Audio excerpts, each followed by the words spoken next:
Bonsoir tout le monde. J'espère que vous allez bien. For those of you who do not speak freedom fries, that's of course French for hello, good evening, and I hope all of you are doing well. I apologize sincerely for the tardiness. I know that I had originally set this for 9:30 p.m., but tonight was one of those nights where life just did not want me to start at that time.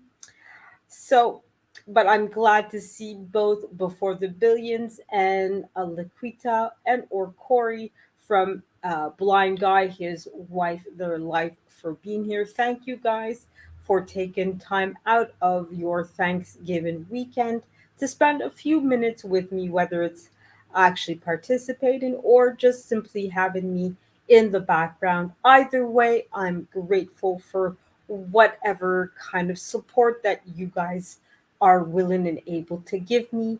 I know that obviously this is a holiday weekend for you guys, so thank you for being here in any capacity.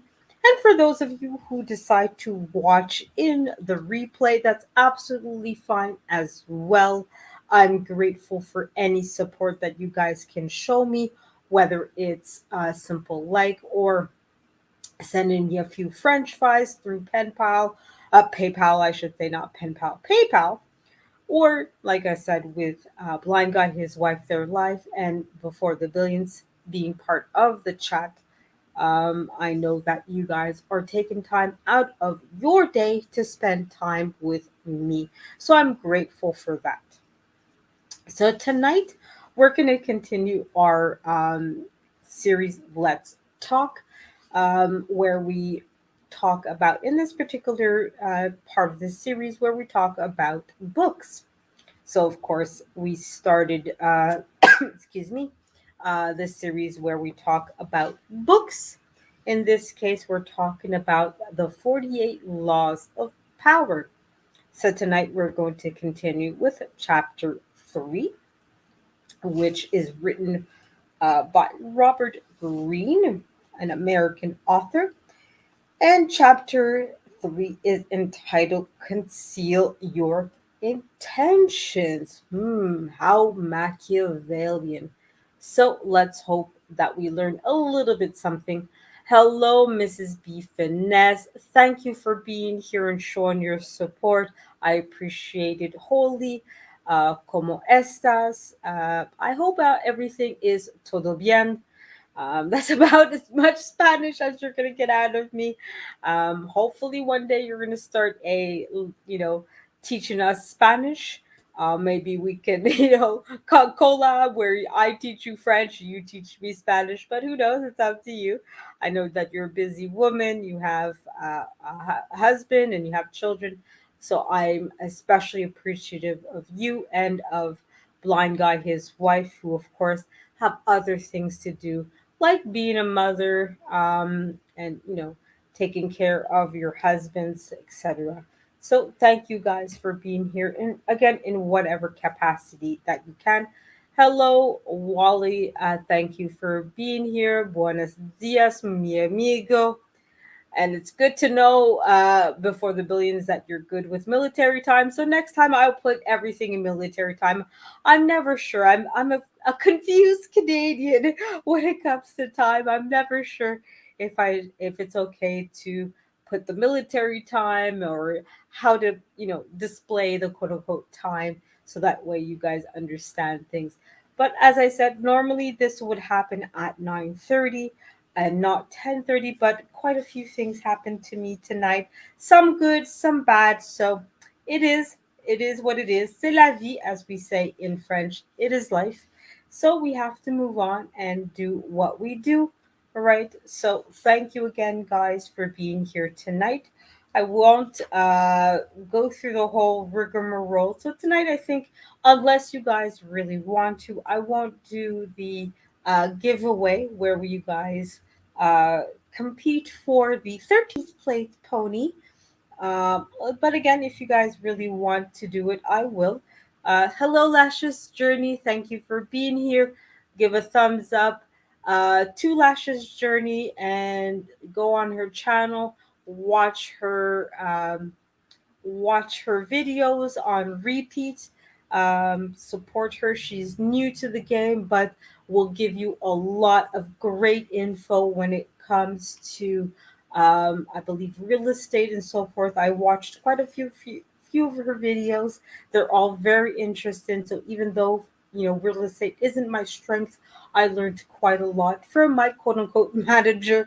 She's out there hustling for me, whether I like it or not. So I'm very grateful to her. And she is my second sponsor of the stream. Thank you, Mrs. B. Finesse. Ça va? Yes, everything is good. Thank you, Mrs. B, for being here again tonight. So, but again, if you guys want to, we will do the giveaway where, of course, you guys rig the giveaway in your favor to win.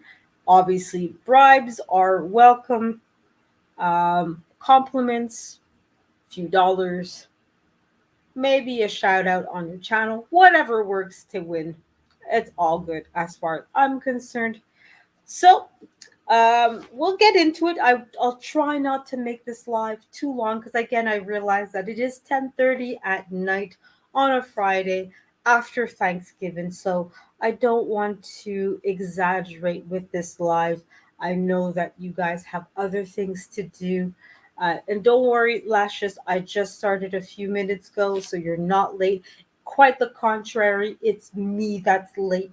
This should have been started an hour ago. I won't get into details, but yes, I started late, unfortunately, for good reasons and for bad reasons at the same time. But I'm glad that all of you guys are here to spend some time with me. So, as indicated by the title of this live stream, we're continuing our conversation of the 48 Laws of Power by Robert Greene. It is a Just Elfers, pardon me if I mispronounce that name, a Just Elfers book. I believe it's part of the Penguin family of publications. Penguin, like many books, they have essentially sub series of books where basically, if you see it's part of a particular publication, you know to expect horror, you know to expect romance, or whatever the case might be. Okay.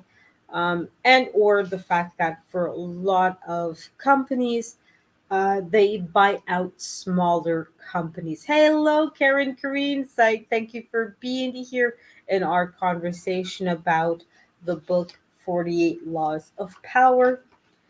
So tonight we already saw in two of the previous three series of this particular series. We saw Law 1, which was, of course, never outshine the master, and Law 2, never put too much trust in your friends, learn how to use your enemies. So tonight we're going to quickly go through Law 3, which starts on page 16 in my version of, or my edition, I should say, of the book, which is titled Conceal Your Intentions. Now, of course, I won't read the entire chapter, but I will go through a little bit of it. My internet fam is in the building. Yes, for sure. Thankfully, Mrs. B, we have a really good family here that we're building slowly but surely. And I'm so happy to see all of you guys here and chatting it up in the chat room. And thank you again for being here. I know for all of you guys are Americans, so this is the day after Thanksgiving for you guys.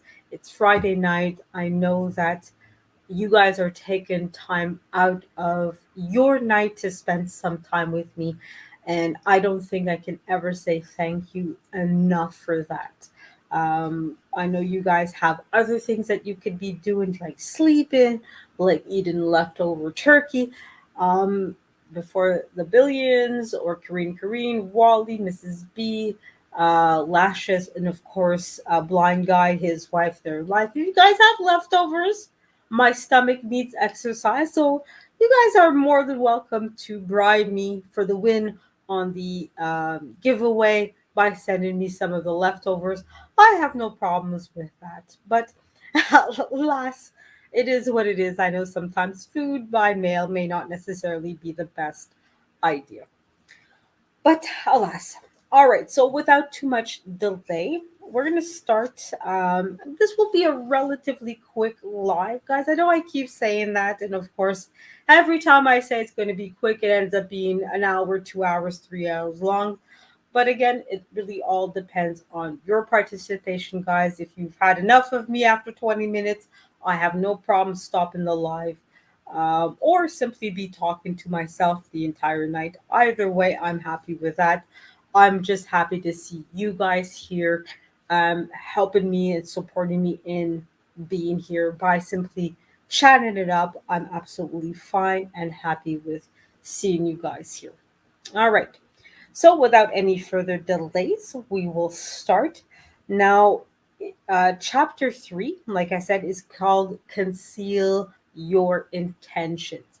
So, because of copyright, obviously, I'm not going to go into reading the entire chapter. So, I'll read the summary that the author created for uh, the chapter, which is Conceal Your Intentions again. So obviously he entitles it Judgment. So basically what you're supposed to be learning or the objective of this chapter.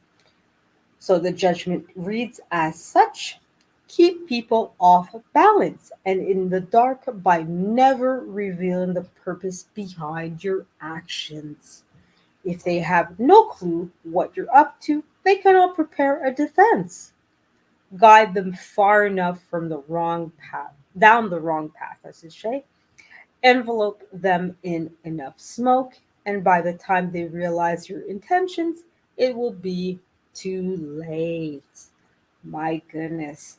And again, of course, the comparisons to this book to um, obviously The Prince by Machiavelli are obvious. Both these books really, the intention is to give you a basic guideline on how to behave if your intention is to gain power or success, right?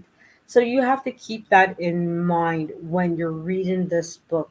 You're not reading this book because you want to have genuine relationships with people. You're not reading this book because you're learning how to love your family or friends. You're really reading this book in order to obtain success in a way that benefits you as much as possible, right?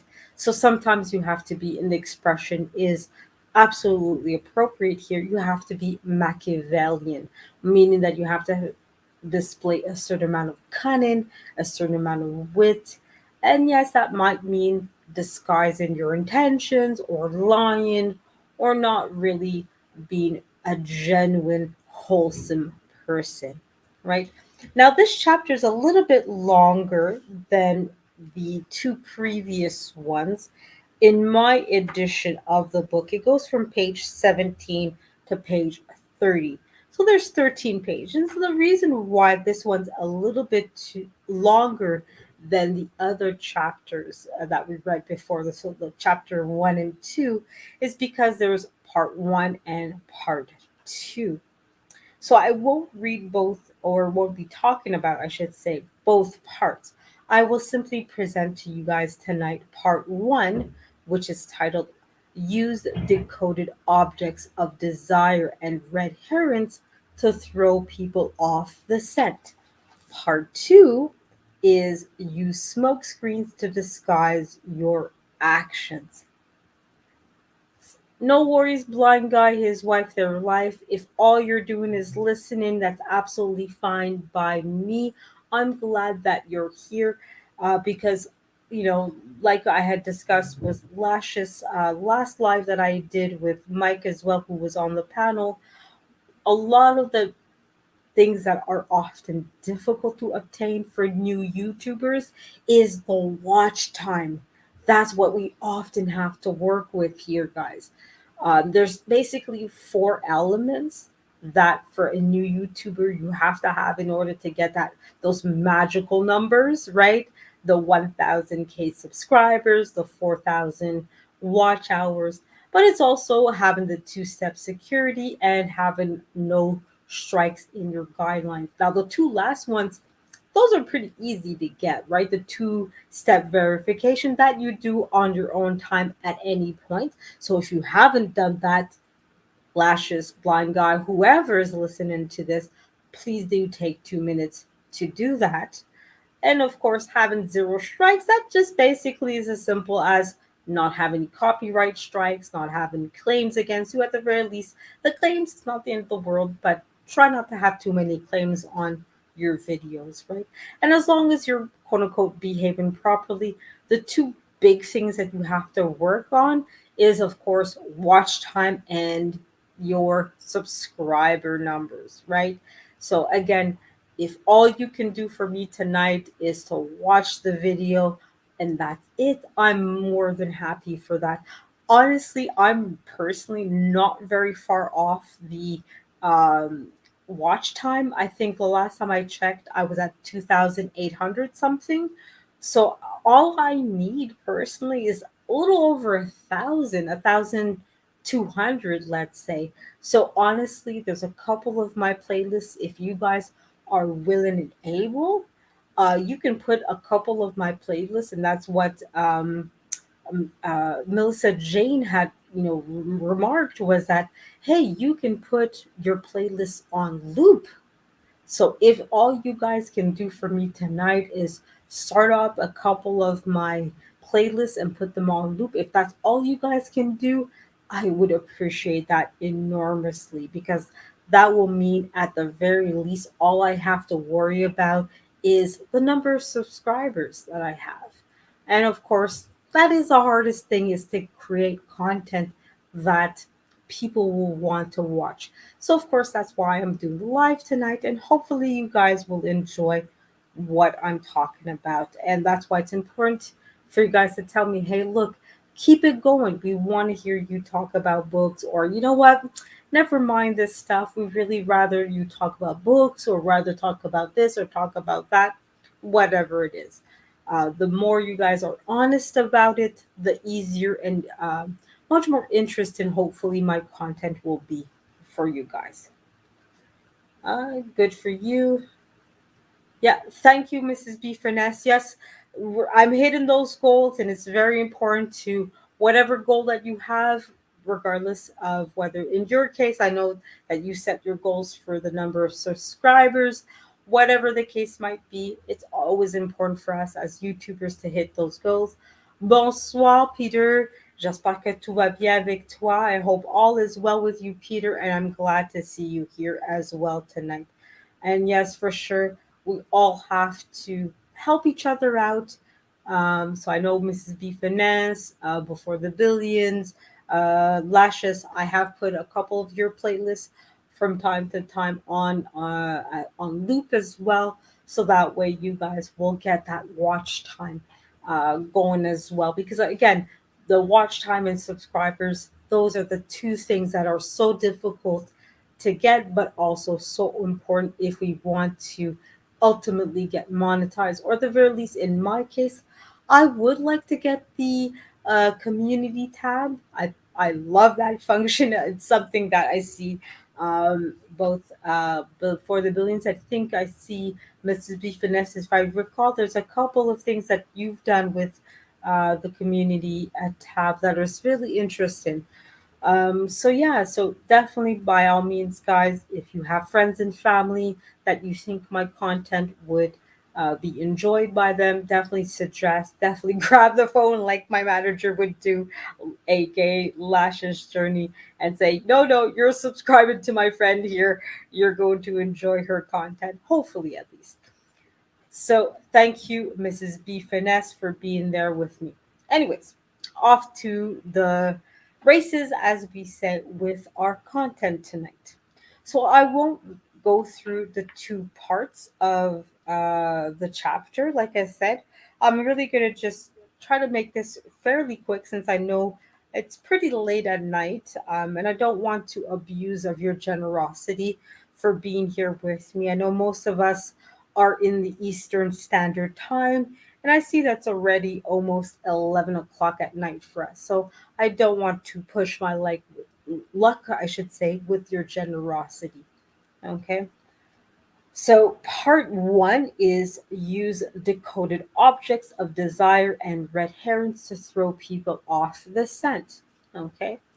So, the basic summary of this part of the book is if at any point in the deception your practice people have the slightest suspicion as to your intentions, all is lost. Do not give them the chance to sense what you're up to. Throw them off the scent by dragging red herrings across the pass. Use false sincerity, send ambiguous signals, set up misleading objects of desire. Unable to distinguish the genuine from the false, they cannot pick up your real goal. Okay. So again, it's all very Machiavellian as the expression goes. So you're really trying to deceive. Here, the author Robert Greene is basically telling you to openly deceive other people. Okay. Now, as indicated in the other two videos on the book, he has an example of somebody that is transgressing the law, an example of somebody who obeys the law, and of course the basic keys to what the law is, and at the end a reversal sun. So something that he says to do the opposite. Now he gives another part. So like I said, part two is use smoke screens to disguise your action. That part I won't be talking about tonight. I probably will include it in my video of law 4, but for tonight I didn't want to really spend too much talking time talking about this, excuse me, this chapter, since it's fairly late at night. Okay. So in the part talking about transgression of the law, he gives the example of the Marquis de Sévigné. So of course, as usual, I noticed that he gives Robert Greene gives quite a few example of French historical figures. So I get to teach you a little bit, involuntarily about how to pronounce things in French. So Marquis de Sévigny. So our Marquis, okay, like the Marquis of a film theater, right? So Marquis is the proper French pronunciation of the word.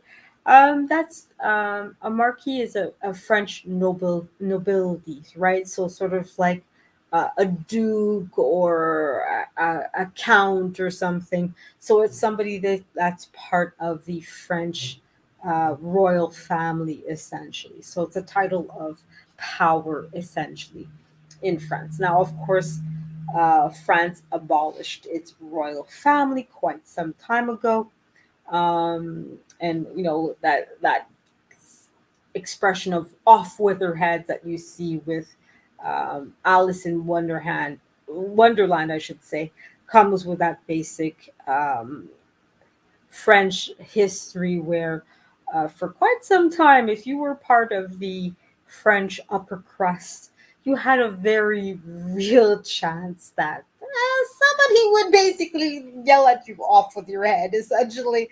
So you had to be very careful at some point not to make it clear that you were of a French nobility or bourgeoisie. You really didn't want to let people know that you were essentially upper crust. Bonjour, big time drum. How are you, Mike? I hope you're doing very well tonight. We just started talking about the 48 laws of power. Law number 3, conceal your intention. So, you and Wally, please don't tell me about showing my face. Conceal your intentions tonight. We're going to practice that with both of you tonight. All right, wink, wink, nod, nod. All right. So, in the transgression of the law, as I was saying, he gives the example of the Marquis de Sévigny, who really wanted to court a young countess. Okay, I believe the Marquis in this case was in his 60s, and of course, the Countess was not. She was probably somewhere in her 20s or 30s. Now, you would think that a gentleman in his 60s, that most likely was probably already married, and maybe his first wife, or maybe even second wife, died probably, or I should say, canceled in childbirth. He wasn't new to the quote unquote love game. All right. So, but you would think he would know better and act accordingly in the quote unquote love game or courting game, however you want to put it, would be nothing new. But unfortunately, he was just out of luck with this girl. He was just striking out in every possible way. The young countess was just making it clear she was not interested. She really did not give a poopy pants of this guy. All right. Um, so the um, what's her name? I don't look up her real name. So I'm going to go to my BFF Wikipedia.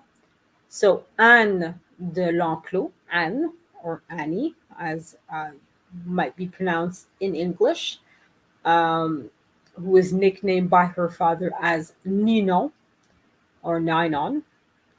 Her father was Henri or Henry de L'Enclos. She is of French upper crust family, so she's technically not nobility, but she is part of basically upper middle class family, the bourgeoisie essentially. She's part of French society that's more well off, had to step in and really help the guy out and really give this guy some tips as to how to obtain the object of his desire, the young countess. Okay. Normally, this should not have happened since the Marquis should have had everything available to him to quote unquote conquer this young lady. But she had to step in and advise him, hey, look, if you really want to have this lady, you're going to have to play hard to get. And I know it sounds really silly to suggest to a man to play hard to get, but believe it or not, guys, when you make yourself too available to a woman, we often think to ourselves, well, if you're going to be here all day, every day, why should I put some effort into you? Why should I, uh, you know, care whether you're going to be here tomorrow anyways. You're going to be here the day after, you're going to be here the day after that, you're going to be here every day. So why should I put effort into doing my hair, or watching my weight, or whatever the case might be? It's You're going to be here regardless of what I do, whether I'm nice, whether I'm on TLA or not. It doesn't matter. You're going to be here. You're common, you're easy to get. There's no challenge, right? So basically, when you're transgressing the law, you're making yourself too available. You're making yourself easy, right? So, of course, Nidon de L'Enclos, sorry, had to advise the Marquis to be difficult to obtain, to make himself in a position where the young countess would not know where is he, what is he going to do next, what is he going to say. So she advised him, you know what? Yeah, promise that you're going to be at whatever event, but don't show up. Flat out, just don't show up. So promise her that you're going to be at. Uh, Now in French we say a salon, okay, but those are a salon or a salon would be a back in the 1800s, a social event, essentially, where in some cases the salon would be an opportunity for people of upper crust to potentially meet their future husband or future wife, or in the case of art, an opportunity to show off your artistic endeavors, right? So if you're an up and coming artist, a salon would be an opportunity to show off your work, right? So it was essentially, for lack of a better word, a social event, right?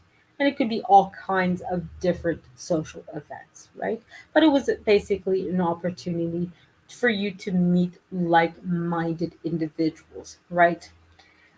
So, in the case of the Marquis, who wanted to court this young lady and potentially have her become his wife, he would, the Nino would tell him, "Don't show up to some of these salons. Tell her, yeah, yeah, yeah, I'm going to be there. I promise, I swear, I'll be there. But just don't show up." Or at other events where she was not expecting, the young countess I'm speaking of was not expecting the Marquis to be there, just show up, and know when you would show up, pay her very little mind. Don't pay her attention. Show your interest to other individuals, including other women, because again, you want to foster jealousy in the other woman. You want to make it clear that, hey, you're not my only option. As Kevin Samuels would say, exercise your options. Make it clear to the other individual that, hey, I don't need you, I'm better than you. I have 10 other women, 10 other men, whatever the case might be, that I could replace you with. All right. So that's what he had to learn, the Marquis de Sevigny had to learn from Ninon de L'Enclos. And for those of you that don't know, these are actual um, historical figures. Ninon de L'Enclos, so Ninon de Lenclos, three words, is the mother of Voltaire, who's a fairly well known French author. I believe he's known in particular in philosophy and poetry as well. So, an interesting read if you guys want to read French literature. So, look up Voltaire if you want some pretty interesting. I think I read a couple of his works, not too much, but it's a difficult read, especially not to show off. I did read it in the original French, or well, original French, like any other language. There's French from the 1800s is not quite the same French that I would be reading today. Um, it is difficult, but it's even more difficult in English when you have to take into consideration you're translating from a quote unquote older French. Okay, so that's the example of somebody who transgresses the law of hiding your intentions. So he made it very clear to this young lady that he had intentions of marrying her, and she almost immediately was turned off by this guy, was completely resisting him, and just did not want any of his intention. And even though he was a gentleman of upper crust, of good standing, had the right family name, etc., she just wanted nothing to do with this guy.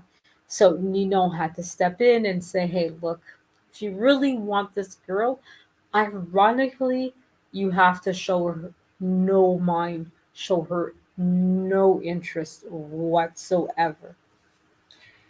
Now, an example of somebody who followed the law, okay, was Otto von Bismarck, okay, a deputy in the Prussian government, okay. Now, I won't go into what Prussia was and where it was and so forth, but it was one of the predecessors, I should say, of the German country, essentially, right? Not quite. I know I'm, exaggerating things a little bit here, but again, this isn't a policy, political uh, channel.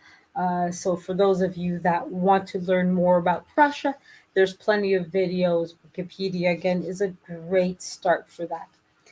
But basically, Otto von Bismarck wanted to create a united Germany. So, Germany back in the 1800s, early 1900s, was a fractured country. So, like a lot of European countries for a very long time, was in essentially city states status, where Berlin was its own country, where Rome was its own country, etc., or fairly large masses of what would now be considered as Germany or as France or Greece or Italy were its own state, were its own country, right? So what he wanted to do was create one Germany, right? But rather than come out and say it, and even for him, if that meant having to go up against other countries and create war in order to create a unified Germany, he was more than happy to do that, which meant taking over Austria. Okay, so, if you guys know a little bit of World War I and II, it's not an accident that Germany went after countries like Poland, for example, because for a lot of German individuals, Germany was a lot larger than what it is nowadays. It considered quite a few countries or parts of countries as part of Germany. But again, this is not a political channel. So, for those of you that are interested in that kind of topic, there are plenty of other channels or Wikipedia or what have you that will go into in depth conversations about that, right?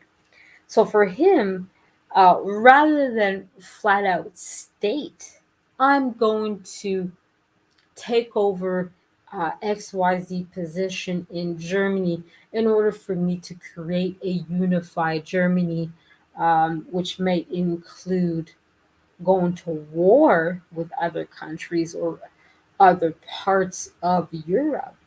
What he did is he actually had a speech in front of the king of Germany, because Germany, like a lot of countries, did have a king, did have royalty or that kind of a political leader, and declared peace, which is it sounds really strange to say that this gentleman who is so adamant of uniting Germany, even with the use of war, was out there giving this a beautiful speech of unity, of peace, and let's uh, let's love and not war. Use that speech to actually get a position in in the political position of Germany in order to ultimately, and he did succeed in creating war against Austria and conquered them for some time in order to attempt to create a unified Germany. So here, yeah, monarchy, definitely, Mr. Awesome. Mr. Awesome, thank you for being here. But yeah, so basically, he was doing the contrary of what he was saying. So for the longest time, he said left and went right. When he said he was going right, he went left. So basically, the ultimate point was he did not let any of the people, even though he was in a very public position, he didn't let anybody know what his true intents were. He used, like the title says of this particular part, he used red herrings in objects, false objects of desire to hide his ultimate motive, right? So, for example, if you wanted to apply this logic to your job, let's say you're naturally a more shy person or introverted person, right? Rather than tell people, you know what, I'd rather not be a cashier. I'm not really good at it. I'm shy. I don't like people. I'm not a people person. Go full in. Yeah, yeah, yeah. I love dealing with that way. When the boss, quote unquote, wants to penalize you or punish you, he's going to give you those jobs that are not um, involving people. So he's going to take you off the cashier job. He's going to take you off of working on the floor. He's going to put you in the back room, stocking the shelves in the back room, right? He's going to put you doing the tasks that involves you basically working alone. And in his mind, or her mind, because obviously women can be bosses too, he's punishing you. When in reality, he's giving you exactly what you want, right? So you never want to make it clear to your company or to your boss what you really like or enjoy. You might need to lie about what it is that what you like, or maybe even what you're good at, right? Never tell people, you know what, I'm a great coder. Take Before the Billions, for example, who is very knowledgeable when it comes to tech. If he wants a certain job, he might have to actually lie about just how good he is at, uh, the tech industry, right? So he might tell them some things. So, for instance, if he's looking for a new job, and the new job is, hey, we just need somebody to create a very basic website, he might not tell people, yeah, you know what, I know 5 different coding languages. I know, I'm really good on both Mac computer and Android, or whatever the case might be. He might just tell them, yeah, yeah, I know HTML, because for that company, all they need to do is a very basic website with HTML. Whether you're good with Python or not doesn't really matter. But when the company, let's say they create a website that ends up making the millions, he might step in and say, hey, you know what? We might need to upgrade that website, and we might need to involve Python or whatever other thing. And he can say, I happen to know that as well, right? So yeah, Mr. Awesome, I disagree with that example. That's absolutely fine. I'm just, basically talking out of my bum, as they say. A better example would be claiming that you just want to be an assistant while really gunning for the executive position. Yeah, that might be a better example of it. But yeah, either way, it's really you're trying not to tell people what you're really intending to do, right? You're not showing your hand. Basically, you're playing poker with people, right? It might sound very Machiavellian, but oftentimes, especially if you are looking to succeed in the business world, there might be certain things that you may not want to disclose to upper management or HR. You may want to keep a certain amount of things close to your chest, as they say, right? So, I basically will, Peter, and this third law is used by ambitious people who hide their intentions to surpass their peers. Essentially, Peter. So I won't go any further in this chapter. Like I said, there is a part two, but because it is already past 11, and I don't want to abuse of your guys' time, I'll end the live essentially here, you know. Um, like Netflix and chilling, just trying to watch a movie and snuggle up. Winter is coming. I don't know if Mr. Awesome, you saw my video earlier today, but for us in Canada, winter is already here. It's been here since about couple of days. That was part of my quote unquote bad thing. That happened to me. I kind of slipped and fell and hurt my leg a little bit earlier, which is why I was late for this live stream. So shrug up shoulder and move on, kind of thing. In Montreal, you're gonna fall and hurt yourself at least once every winter. It happens. You get used to it. So, c'est la vie, as they say. So, yeah, that's it for tonight's show, guys. So, I don't know, guys, if you want me to, I could do the uh, giveaway. I'm trying to get in that habit, like before, not before the billion. Well, before the billions, I believe does that as well. But like blind guy, his wife, their life, where they have that giveaway. Oh, I'm glad you saw the elevator. Yes, I was in line for a hot chocolate. Definitely needed it. That was my good thing for the day. But no, tonight I was on the way home and unfortunately tripped and fell a little bit. So it happens. It happens. So even though I try to wear good boots and all that, you're gonna trip and fall sometimes. So um, for those who want to put a one in the chat if you want me to do the 13th place pony tonight, or if you guys just want to call it a night kind of thing.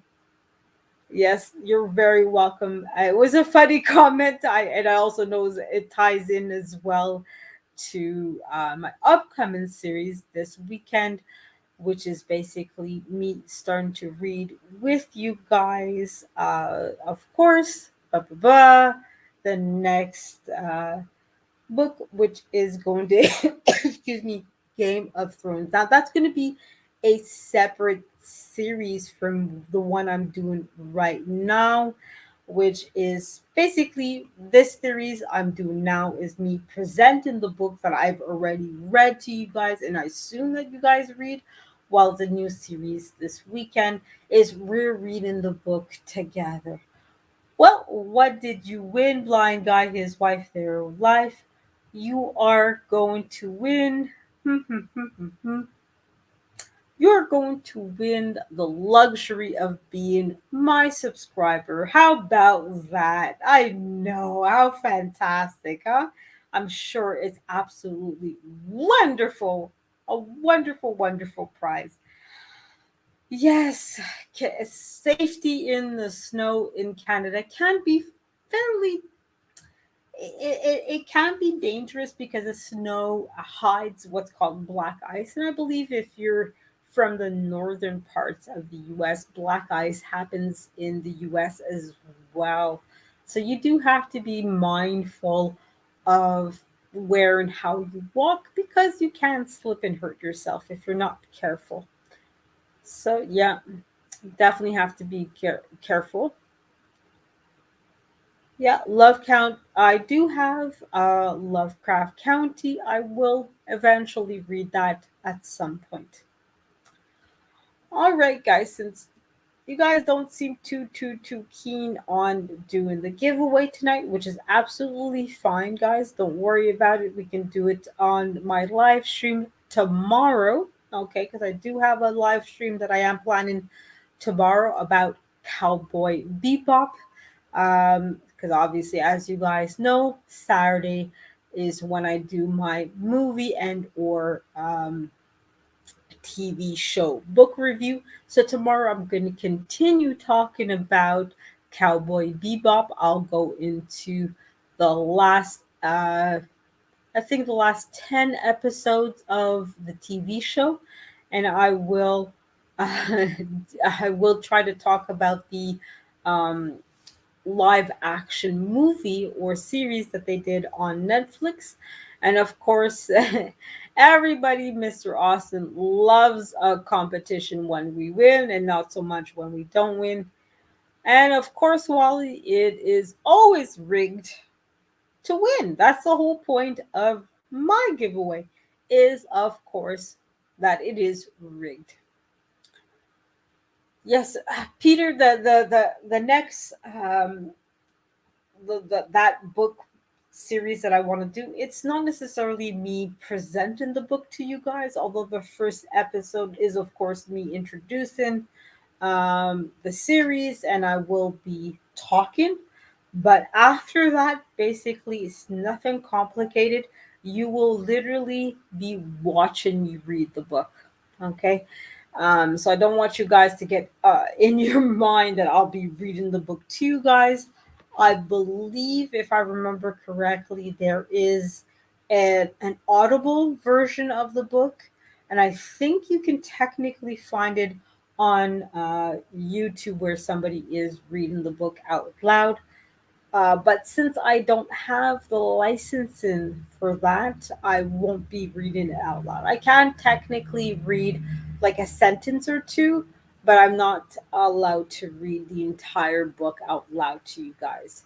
Um, so, unfortunately, the series may not necessarily be quite what you're expecting. And as far I don't have HBO, so right now I don't have any intentions of reviewing the show. But if the man is, high enough, I may spend the money to get HBO live or whatever it's called, where online, where you can watch it online. But again, that's going to be dependent uh, on demand. You mean reading the book? Well, basically, Wally, as I do have a camera where I do have hooked up, where I'll set it up in an angle where you guys won't see my face, so no face reveal, but you will see the physical book and you will see part of my hands. So you will see me reading the books, and it's literally just half an hour of me reading the book 3 times a week. Like I said, the first episode will be me explaining to you guys a little bit about the book, getting into some details about it. But really, after that, every episode is me just sitting down reading, because the ultimate goal of me with this series is is actually uh, getting you guys to sit down and read for half an hour, whether it's Game of Thrones, whether it's, another book. And Wally, I know you're booing, but I know you're going to be there with us, reading the book or reading whatever other books that you want to. Come on, Wally. You know you want to be there with us. And I know a lot of people don't like reading books, but yeah, you'll be there. You'll be there. I know, Wally. I will have some music. And hopefully you guys will like this experience. Hopefully. But who knows? Maybe I might, if I'm like, I'll have to look into Wally. You know what it takes, 10K or nothing. Put your money where your mouth is, as they say. So, but who knows? I'll have to look in to see what it actually takes for what kind of license to read the book. I mean, who knows if it's worth it? That's what I might actually do, is sit there and read the book. Who knows? I'll have to see what it actually takes. Anyways, guys, I won't keep you guys any longer than this. I'll end the stream in a moment. And of course, you guys know how I end my streams. If there's somebody out there that you haven't spoken to in a while, you haven't said I love you to, or haven't hugged them in a while, now's the time to do it, guys. Even though it's 11:30 at night, it's never too late to say to somebody that you love them. So please, please, please, whoever it is that you have in mind, give them a hug, give them a kiss, tell them that you love them. It's never too late. It's never the worst thing that you can say to somebody. So, on that note, guys, I love you guys. Big hug and kiss. And I hope to see you guys tomorrow for my next live stream, where I'll talk about cowboy hip hop. And if you can't hug me, if you can't tell me that you love me, find somebody in your life to do that for. So, mwah, big hug and kiss, everybody. And I hope to see you guys in the streams. And if not, bonsoir. Have a good night, guys. I love ya. Bye bye.